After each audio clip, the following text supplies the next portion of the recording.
Yan. Nakikita nyo yan? Yang picture na yan? Ano yung ini-indicate sa picture na yan? Ganyan po guys kadelikado. Ganyan po guys ka-danger. Nasa danger po tayo. Dito sa kamay at sa pangangalaga ni Vice President and DepEd Secretary Sara Duterte. Alam niyo kung bakit? Makikita nyo guys sa kanyang binitawang salita na parang supportive siya sa ginagawang pambubuli, ginagawang harassment, ginagawang hindi makatao ng China sa bansang Pilipinas, especially sa mga kapwa natin, mga mangingisda, at dito sa mga nagre-resupply mission. Diba? Napaka-supportive niya guys, palaging no comment. Isipin nyo sino ba yung nagpapasok ng Chinese dito sa bansang Pilipinas? Sino ba yung nagpapasok ng mga yan? Yung Pogo. Sino yung papasok ng Pogo? Sino yung nagpapasok ng Chinese Coast Guard? Sino yung nagpapasok ng auxiliary? Sino yung merong secret deal? Diba? Sila-sila lang din. Ayaw nilang mabuklo. Kaya lagi na lang no comment. Diba? Grabe Ano yung sabi niya dito? No comment. I think comprehensive na yung statement ni Congressman Paulo Duterte about me and the West Philippine Sea. Palibhasa may gentleman agreement So, ang ibig sabihin guys ni Inday dyan, hindi niya naman trabaho na magsalita sa West Philippine Sea kasi 'di ba sabi ni Paulo Duterte, hindi daw po yun guys kasalanan na ni VP Sara kung hindi man siya magsalita kasi hindi naman siya yung chief architect ng bansang Pilipinas. Ito nga yung statement ni Paulo Duterte Pabasa ko lang muna para makarelate kayo. Anong sabi? It is not the job of the Vice President of this the question on the action of the Chinese vessel in the West Philippine Sea should be directed to the Chief Architect of Foreign Policy, the Secretary of National Defense, and the Secretary of Foreign Affairs. It is not the job of the Vice President or the Secretary of Department of Education to demonize China or any country for that matter. Yan po guys yung sinusuportahan ni Sara Duterte na nung tinanong siya, sabi niya, sapat na ata yung naging statement ni Congressman Paulo Duterte. Kumbaga, intindihin nyo na lang yung statement ni Paulo. Yun din yung masasabi ko sa inyo. Diba? Sa madaling sabi, hindi daw siya guys yung chief architect ng bansang Pilipinas. Kaya, hindi daw siya magko-comment. Yung totoo naman dito guys, vice presidente ka, katuwang mo ang ating Pangulo. Bakit itong si Gigi Marbinay nag-comment sa West Philippine Sea? Itong si former Vice President Leni Robredo nag-comment din sa West Philippine Sea. Diba? Tapos ikaw hindi. Ano yun?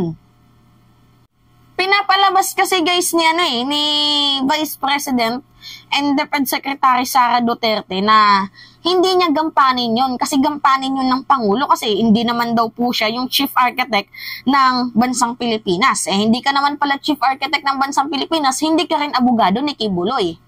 Yan yung part ko guys, 'di ba? Hindi naman siya abogado ni Kibuloy. So bakit siya nagsasalita dito para depensahan, pagtanggol ang karapatan ng isang allegedly criminal, allegedly rapist na pinaghanap na ngayon na may 3 warrant of arrest ng bansang Pilipinas. Hindi ka din pala chief. Sabi nga ni Sara Duterte guys, hindi siya magko-comment kasi hindi naman po siya chief architect ng bansang Pilipinas. Kasi nga daw po guys, yung chief architect ng bansang Pilipinas ay yung presidente. So, labas na daw po siya sa issue na yon. So, hindi ka rin abogado ni Kibuloy. Ano? Para ipagtanggol itong si Pacquiao sa kanyang mga katarantaduhan. Grabe guys! Kita niyo yan? Napakawalang concern sa national interest. Napakawalang concern guys sa national security issue.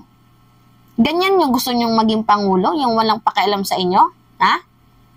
Tanong ko lang, yan yung gusto nyong maging Pangulo? Yung tuta ng China? Ano yung slogan niya? Natatandaan niyo yung slogan niya? Mahalin daw ang bansang Pilipinas.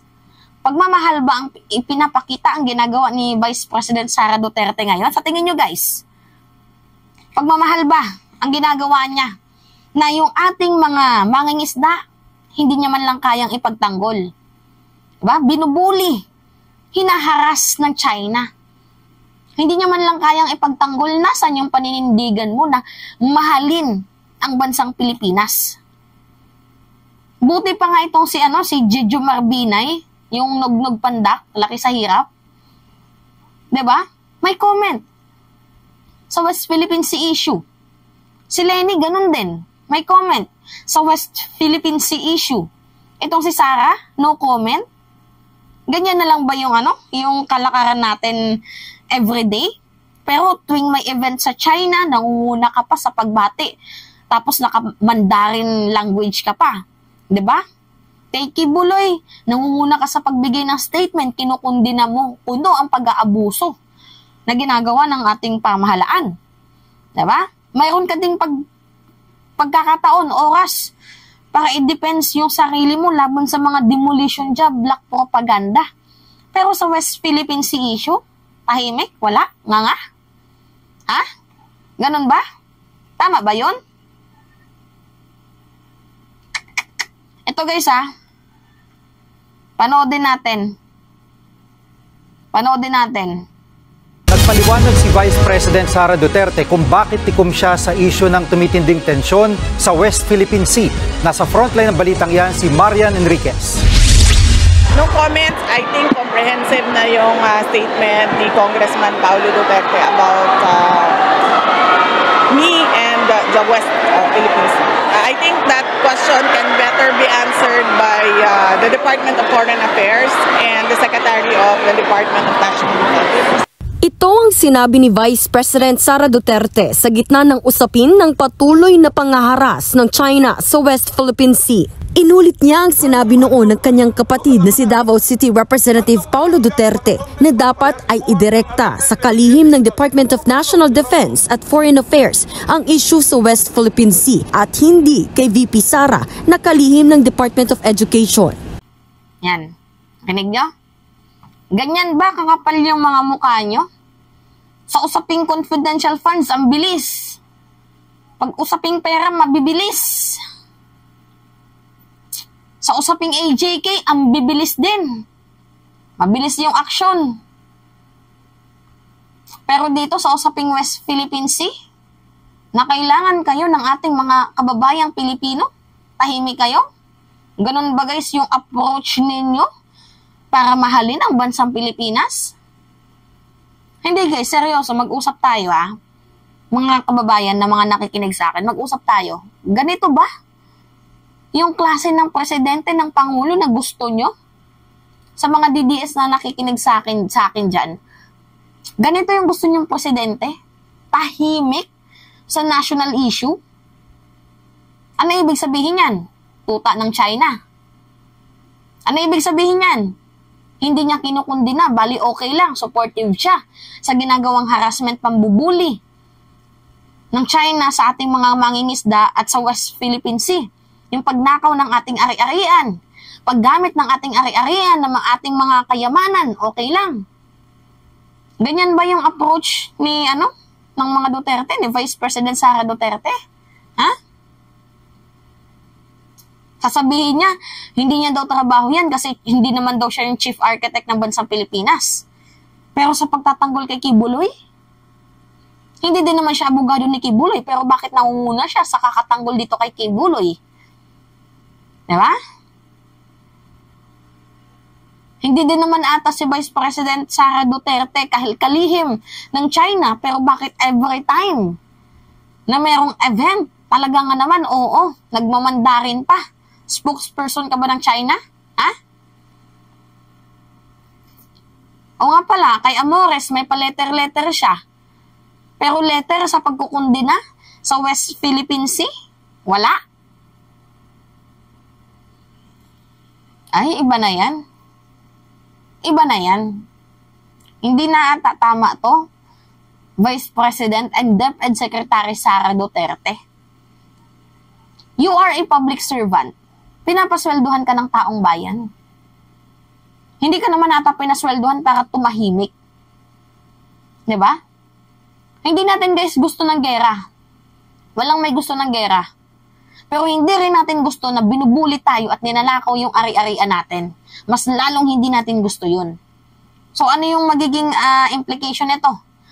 Magiging hakbangin nito? Diplomatic process. 'Di ba? Patuloy na ipaglaban ng sariling atin, patuloy natin silang i-remind na hindi kanila yan. Huwag tayong titigil sa pagboboses kasi pag tumigil tayo sa pagboboses, it only means na parang okay na lang sa atin yung ginagawa nila.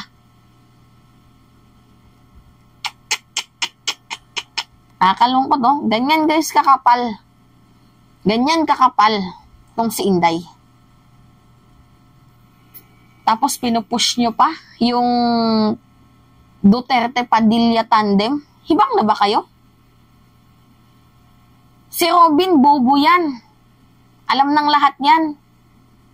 Si Sara, ganun din. Uutal-utal.